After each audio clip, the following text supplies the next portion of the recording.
This is a period of great transition. There's a seismic shift afoot. Maybe the biggest revolution since we moved from the horse to the engine. If I say electric vehicle today, many people think of one name. But many startups want to change that. Rivian, Lordstown, Fisker, Lucid and Canoo are all in a race to release new vehicles. And it's going to get to be a pretty crowded space. In 2020, 4 out of 5 EVs sold in the US were Teslas, and most of the others were made by traditional automakers. As analysts project that the market for EVs will grow 140% by 2026, new contenders are pitching themselves as the next big thing. And they have one thing in common. We haven't sold a single car. Even though they haven't produced market-ready cars yet, they've secured millions, sometimes billions of dollars in funding.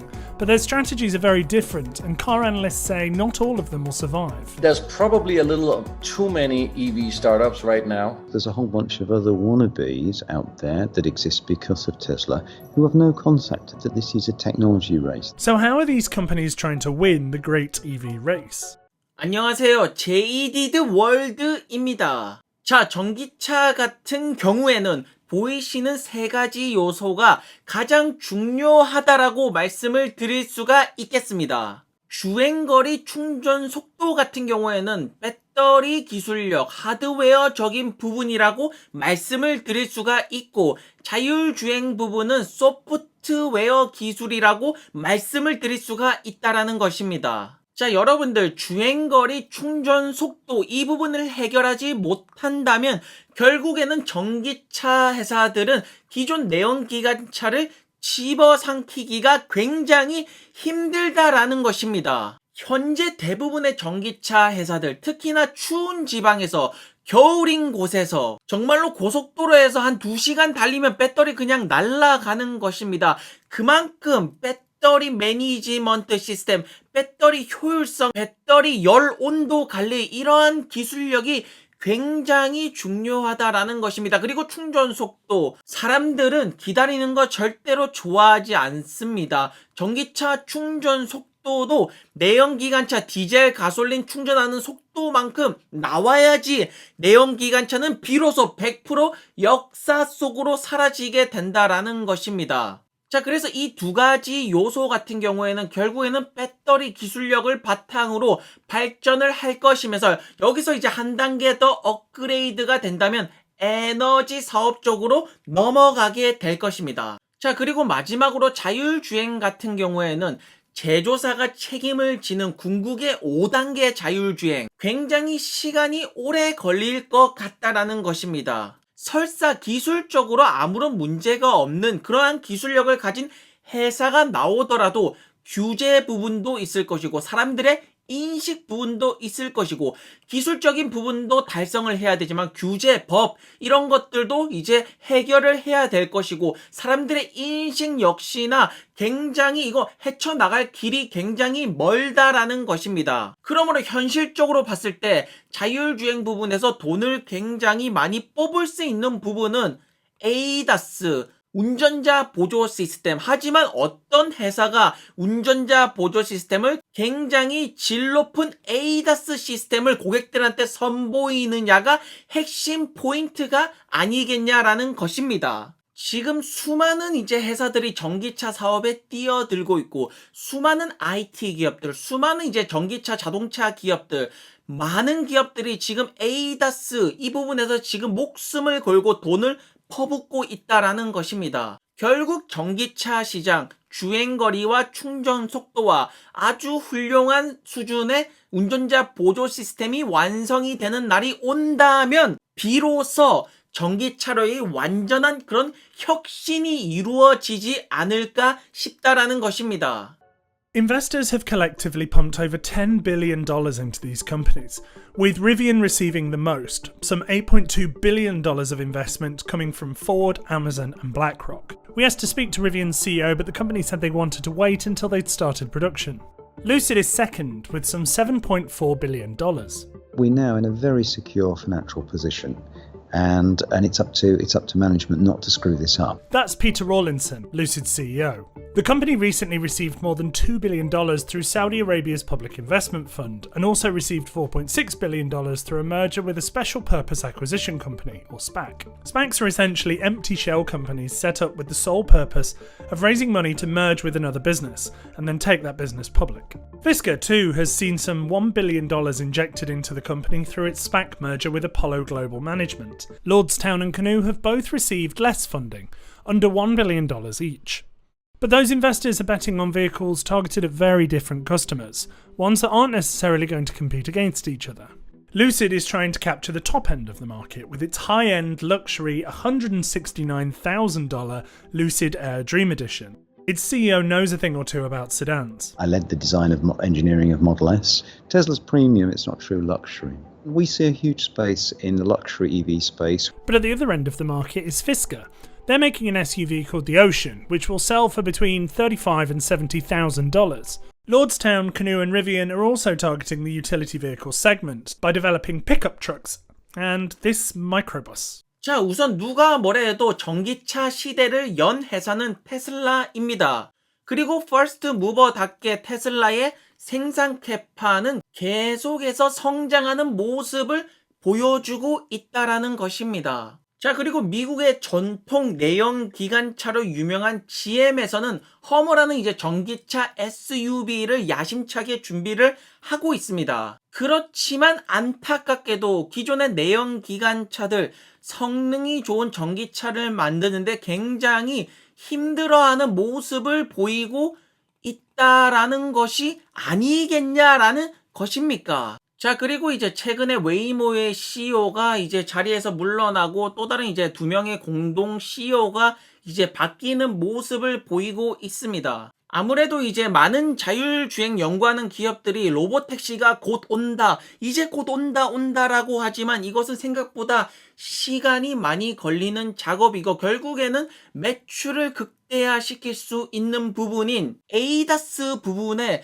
많은 이제 자율주행 관련된 기업들이 이 부분에서 집중을 하고 있지 않나라고 생각이 듭니다. 그리고 이 부분에서 조금 더 발전을 한다면 결국에는 굉장히 큰 매출을 일으킬 부분 역시나 고속도로 자율주행 부분입니다. 물류 트럭이라든가 그런 부분에서도 굉장히 많은 매출을 일으킬 포텐셜을 가지고 있지만 아직까지 로보택시에서 순이익을 거둔다라는 것은 굉장히 시간이 걸려 보인다라는 것입니다. 자, 그리고 이제 제가 주목하는 또 다른 자율주행 기업은 오로라가 있겠습니다. 오로라를 이끄는 크리스 엄슨, 굉장히 터프한 형이신데 이분이 어쨌든 거의 자율주행의 아버지라고 불리는 분이지 않습니까? 자, 그래서 볼보랑 오로라 역시 이렇게 물류트럭 쪽, 이런 물류트럭이 어쨌든 고속도로 같은 경우에는 자율주행을 이렇게 실행하기가 조금 더 유리한 부분이 많습니다. 이 부분에서 획기적인 기술력을 보인다면 정말로 크나큰 매출이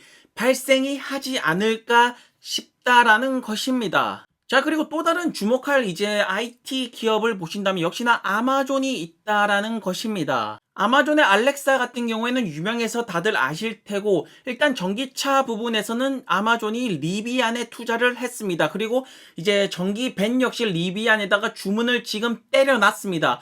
또한 아마존 같은 경우에는 자율주행 기업 죽스를 인수를 하였고 아마존 역시나 이 자율주행 운송, 배달, 트럭, 물류 트럭 이런 부분에서 기회를 호시탐탐 엿보고 있다라는 것입니다. 그야말로 피 터지는 전쟁이 시작되었다라는 것을 의미하는 것이 아닐까 싶습니다. When Tesla began production of their Model S, they decided to move almost all parts of manufacturing in-house. And Lucid is doing exactly the same. Tesla's in a preeminent position because it has hardcore technology in-house. That is why it's worth, $650 billion and other companies aren't. Rivian and Lordstown, meanwhile, have acquired former automotive manufacturing facilities. But companies like Canoe and Fisker are instead outsourcing their manufacturing to other companies.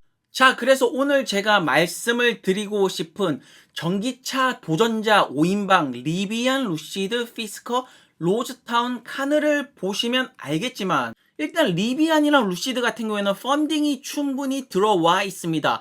돈이 빵빵하게 있다라는 것입니다. 그렇지만 보시는 것처럼 피스커, 로즈타운, 카누 굉장히 가난하다라는 것입니다. 결국 이것도 돈 싸움이 아니겠습니까?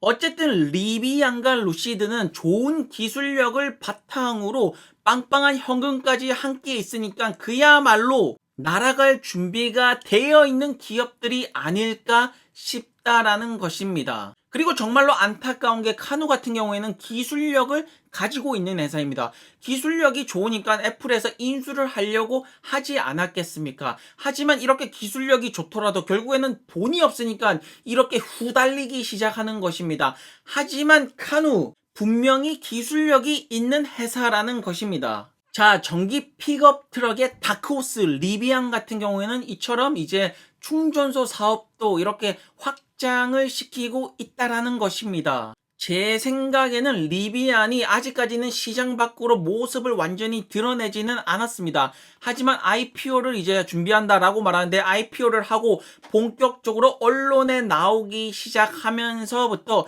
이 전기 픽업 트럭 시장은 리비안에 의해서 또 다른 폭풍이 이르지 않을까 싶다라는 것입니다. 자, 로즈타운 같은 경우에는 최근에 힌덴버그 리서치 공매도 맞고 조금 주춤하는 모습을 보이고 있는데 제가 사실 이 기업은 관심이 없어가지고 정확하게 잘 모르겠습니다. 자, 그리고 피스커 같은 경우에는 기술력이 없습니다. 이 회사는 기술력이 없고 디자인하고 설계는 뭐 하고 하지만 다른 데서 이제 다 이렇게 차를 만들어 주는 것이고 이제 저가형 전기차로 이제 승부를 보겠다라는 것인데 피스커의 전기차 기술력이 결국에는 없다라는 것입니다. 결국 마진 싸움에서 박살이 날 그런 회사가 아닐까라는 저는 생각을 해본다라는 것입니다. 자, 그리고 최근 들어서 굉장히 주춤한 모습을 보이고 있는 카누 같은 경우에는 CEO가 물러나고 기존의 체어맨이었던 토니 형이 CEO까지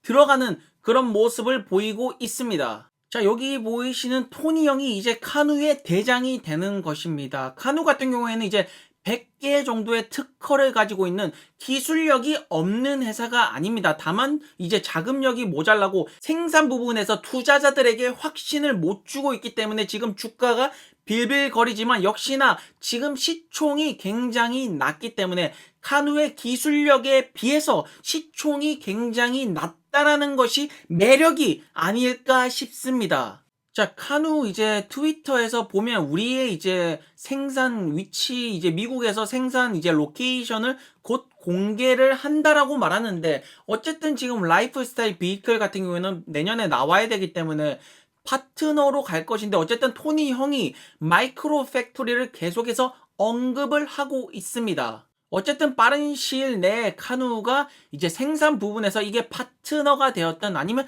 마이크로 팩토리를 조금 디테일하게 말하던 이런 부분에서 조금 더 확신을 줘야지 투자자들이 조금 더 안심을 하지 않을까라는 생각을 해보면서 여기 보이시는 카누의 전기차 정말로 미래 그 자체가 아닐까 싶다라는 것입니다.